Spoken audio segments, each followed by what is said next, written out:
Students, myself Najiba Ibrahim and welcome back to my channel e learning accounts in maths. Students, हमने question number 43 तक सारे questions कर लिए थे। आज हमें करना है question number 44। Prepare cash flow statement from the following balance sheets of mister Kapoor as at 31 March 2017 and 18।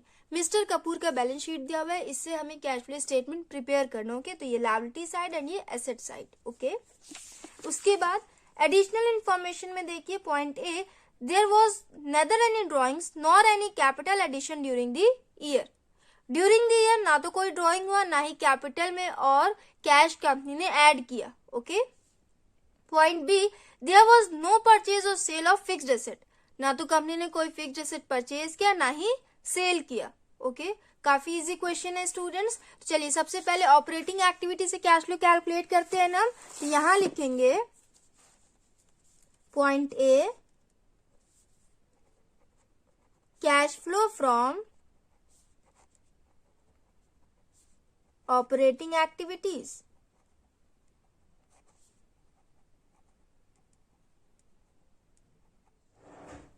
तो देखिए स्टूडेंट्स, इसके बाद हम net profit before tax calculate करते हैं ना। तो ध्यान से देखिएगा, आपके क्वेश्चन में कहीं भी प्रॉफिट एंड लॉस बैलेंस या फिर रिजर्व एंड सरप्लस गिवन नहीं है ना। तो हम प्रॉफिट एंड लॉस कैसे कैलकुलेट करेंगे? नेट प्रॉफिट होगा यहाँ पे या फिर नेट लॉस होगा, ये हम कैसे कैलकुलेट करेंगे? तो बहुत ही ध्यान से सुनिएगा आप लोग। जब भी आपके क्वेश्चन में रिजर्व एंड सरप्लस बैलेंस या फिर profit and loss balance given ना हो, तो आप कैपिटल से नेट प्रॉफिट और नेट लॉस कैलकुलेट करना। ओके, यहाँ पे कपूर कैपिटल दिया हुआ है ना। लास्ट ईयर कंपनी के पास कैपिटल कितना था? 2,40,000। करंट ईयर वैल्यू इंक्रीज होके 3 लाख हो गई। ओके, तो अब ध्यान से सुनिएगा, जब भी कैपिटल का वैल्यू इंक्रीज हो जाए तो उसका मतलब होता है कंपनी को प्रॉफिट हुआ है, एंड जब भी कैपिटल की वैल्यू डिक्रीज हो जाए तो उसका मतलब ये होता है कि कंपनी को लॉस हुआ है। ओके, तो यहाँ पे लास्ट ईयर कंपनी के पास कैपिटल था 2,40,000। करंट ईयर वैल्यू इंक्रीज होके 3 लाख हो गई, मतलब कंपनी को प्रॉफिट हुआ है। 60,000 से वैल्यू इंक्रीज हुई है। तो यहाँ पे हम लिखेंगे net profit.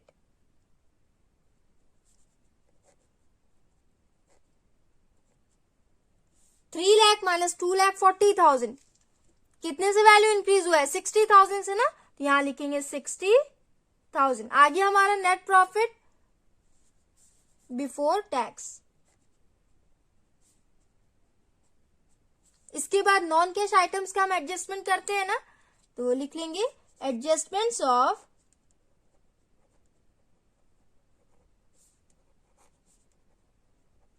Non cash items.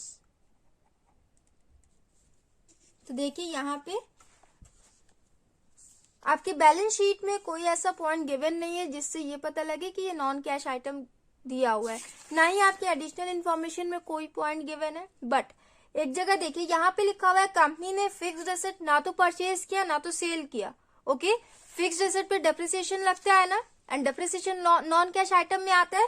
तो यहाँ देखिए फिक्स्ड एसेट की वैल्यू लास्ट ईयर कितनी थी? 2 lakh. Current year value decrease होके 1,60,000 हो गई। कितने से वैल्यू डिक्रीज हुई है? 40,000 से। अगर कंपनी सेल करती, उस केस में फिक्स्ड एसेट का वैल्यू डिक्रीज होता, तो हम समझते कंपनी ने सेल किया है। यहाँ पे सेल से रिलेटेड कोई भी इंफॉर्मेशन गिवन होता ना, हम समझते कंपनी ने सेल किया है तभी वैल्यू डिक्रीज हुई है। बट यहाँ साफ साफ लिखा हुआ है कि कंपनी ने ना तो परचेज किया ना तो सेल किया। तो क्वेश्चन ये आता है फिर कैसे एसेट की वैल्यू डिक्रीज हुई है? तो ध्यान से सुनिएगा आप लोग। एवरी ईयर मशीन्स पे डेप्रिसिएशन लगता है ना, तभी वैल्यू डिक्रीज होती है। तो इसका मतलब कि यहाँ फिक्स्ड एसेट पे डेप्रिसिएशन लगा होगा, तभी यहाँ पे वैल्यू डिक्रीज हुई है। 2 लाख से 1,60,000 हुई है। ओके, साफ साफ आपके क्वेश्चन में गिवन है नहीं, बट आपको समझना पड़ेगा। ओके, कंपनी अगर सेल करती उस वजह से वैल्यू डिक्रीज होता, बट यहाँ पे कंपनी ने सेल किया ही नहीं है, फिर भी वैल्यू डिक्रीज हुआ है, तो इसका मतलब वो डेप्रिसिएशन लगा होगा उस पे। 2 लाख माइनस 1,60,000, 40,000 का डेप्रिसिएशन लगा होगा। इसे हम ऐड करते हैं ना, तो यहां लिखेंगे ऐड डेप्रिसिएशन 40,000। ये हो गया। इसके बाद इंटरेस्ट रिसीव या फिर इंटरेस्ट पेड गिवन होता है तो वो नॉन कैश आइटम में आता है, बट यहाँ पे कोई ऐसा इन्फॉर्मेशन गिवन है नहीं, तो बस इतनी ही एंट्री होगी। इसे हम टोटल कर लेते हैं। यहाँ हो जाएगा 40,000, 60,000 प्लस 40,000 ये हो जाएगा 1 लाख। हो गया। इसके बाद current asset and current liability का ट्रीटमेंट करेंगे। ऑपरेटिंग प्रॉफिट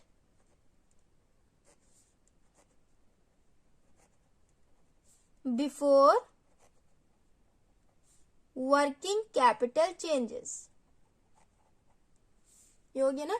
अब देखिए सबसे पहले लायबिलिटी में क्रेडिटर्स, लास्ट ईयर वैल्यू कितनी थी 44,000, करंट ईयर वैल्यू इंक्रीज होकर 55,000 हो गई। तो जब भी लायबिलिटी की वैल्यू इंक्रीज होती है तो उसे हम ऐड करते हैं ना। कितने से वैल्यू इंक्रीज हुई है 11,000 से, तो 11,000 को हम ऐड करेंगे।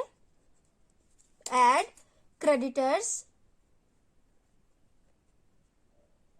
11,000। उसके बाद देखिए bills payable, last year value कितना था 7,000, करंट ईयर वैल्यू इंक्रीज होकर 10,000 हो गया। 3,000 से वैल्यू इंक्रीज हुई है तो इसे भी हम ऐड करेंगे। ऐड बिल्स पेबल 3,000, ये 11,000 है, 4,000 ना समझना आप लोग। ओके। उसके बाद देखिए वेजेस ड्यू, मतलब wages outstanding, last year value था 20,000, करंट ईयर वैल्यू 0 हो गई, मतलब कंपनी ने पेमेंट कर दिया होगा तभी वैल्यू 0 हुई है, तो वैल्यू डिक्रीज हुई है ना। तो जब वैल्यू डिक्रीज होती है तो उसे हम लेस करते हैं।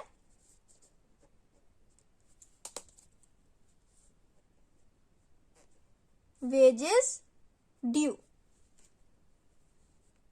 20,000। उसके बाद बैंक ओवरड्राफ्ट दिया हुआ है तो वो फाइनेंसिंग एक्टिविटी में उसकी एंट्री हम करते हैं। यहाँ पे इसे हम टोटल कर लेंगे। -20,000 प्लस 3,000 प्लस 11,000 ये हो जाएगा -6,000। ओके, ये हो गया। इसके बाद करंट एसेट का ट्रीटमेंट देखिए। फिक्स्ड एसेट तो इन्वेस्टिंग में आता है। उसके बाद इन्वेंट्री, लास्ट ईयर वैल्यू था 70,000, करंट ईयर वैल्यू डिक्रीज होके 55,000 हो गए। तो जब भी करंट एसेट की वैल्यू डिक्रीज होती है तो उसे हम ऐड करते हैं। ओके, तो कितने से वैल्यू डिक्रीज हुई है 70,000 माइनस 55,000, 15,000 से वैल्यू डिक्रीज हुई है। यहां लिखेंगे ऐड इन्वेंट्री 15,000, ये हो गया। Next point trade receivables, last year value था 30,000, करंट ईयर वैल्यू इंक्रीज होकर 1,20,000 हो गई। यहां वैल्यू इंक्रीज हुई है तो जब इंक्रीज होता है तो उसे हम लेस करते हैं। Less trade receivables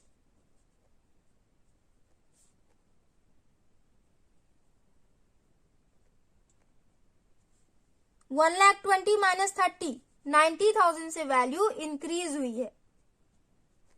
next point prepaid expense, last year value था 16,000, करंट ईयर वैल्यू डिक्रीज हो गई 10,000 हो गई, 6,000 से वैल्यू डिक्रीज।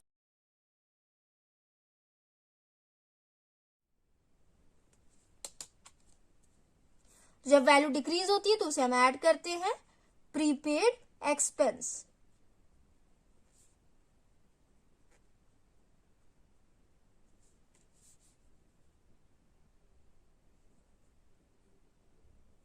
$6,000, ये हो गया। अब टोटल करिए स्टूडेंट्स। 15,000 माइनस 90,000 प्लस 6,000 ये हो जाएगा -69,000। एसेट में देखिए लास्ट में दिया हुआ है बैंक बैलेंस, तो मैंने आपको बताया था ना कैश एंड बैंक बैलेंस, वो कैश एंड कैश इक्विवेलेंट्स में जाता है तो उसमें उसकी एंट्री करेंगे। ओके, यहाँ पे आप टोटल करिए 1 लाख माइनस 6,000 माइनस 69,000 कितना हो जाएगा, ये हो जाएगा 25,000। यहां लिखेंगे cash flow from operating activities, ये हो गया स्टूडेंट्स। इसके बाद इन्वेस्टिंग एक्टिविटी से कैश फ्लो कैलकुलेट करते हैं ना, यहां लिखेंगे point B cash flow from investing activities. तो देखिए स्टूडेंट्स, इन्वेस्टिंग एक्टिविटी में हम किस चीज की एंट्री करते हैं? फिक्स्ड एसेट को जब कंपनी परचेज और सेल करती है उसी की एंट्री करते हैं, या फिर इंटरेस्ट और डिविडेंड जब कंपनी रिसीव करती है तो उसकी एंट्री करते हैं। बट यहाँ पे आपके क्वेश्चन में लिखा हुआ है साफ साफ कि कंपनी ने फिक्स्ड एसेट ना तो परचेज किया ना तो सेल किया, तो इन्वेस्टिंग एक्टिविटी में एंट्री होगी ही नहीं, यहाँ हो जाएगा नील। ओके, पहले ही मैंने आपको बता रखा है कि यहाँ वैल्यू जो डिक्रीज हुई है वो डेप्रिसिएशन लगा था तब वैल्यू डिक्रीज हुई है, तो डेप्रिसिएशन की कोई भी एंट्री नहीं होती ना इन्वेस्टिंग में। Point C, cash flow from financing activities.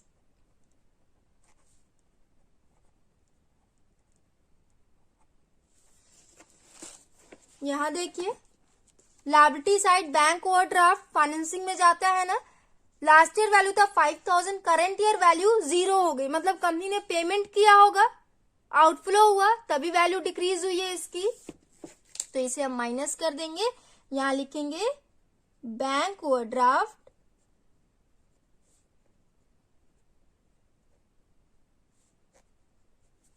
Bracket में हो जाएगा 5000। ये हो गया। बस एक ही पॉइंट दिया हुआ था फाइनेंसिंग एक्टिविटी से रिलेटेड, तो एक ही की एंट्री होगी, यहां हो जाएगा ब्रैकेट में 5000,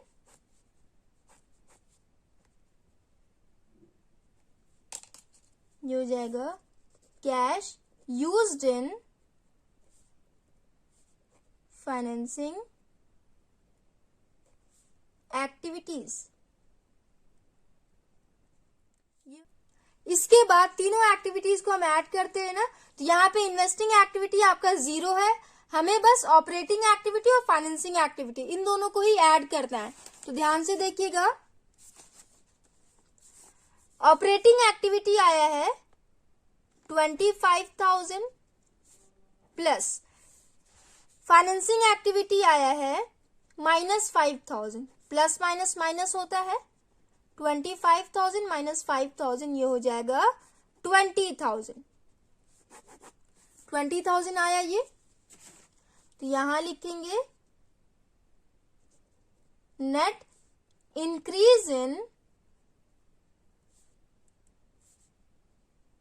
cash equivalence.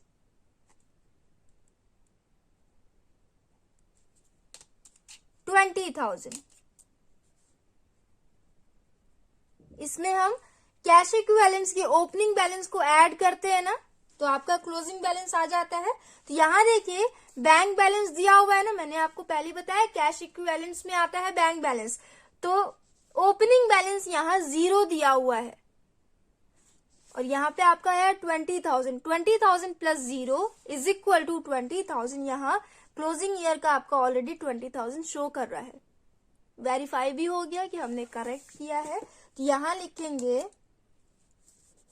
Add cash equivalence in the beginning of the year.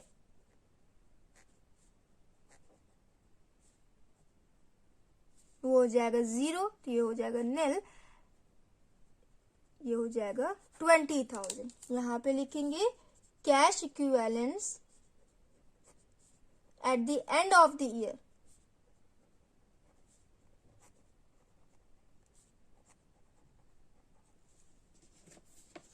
Bank balance show कर रहा है ना 20,000, आंसर आ गया हमारा। हम यहाँ पे भी चेक कर लेंगे।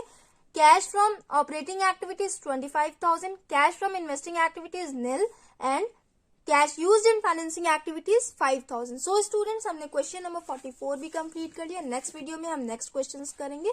So if you like video, then please like, share and comment, and do subscribe my channel. Thanks for watching.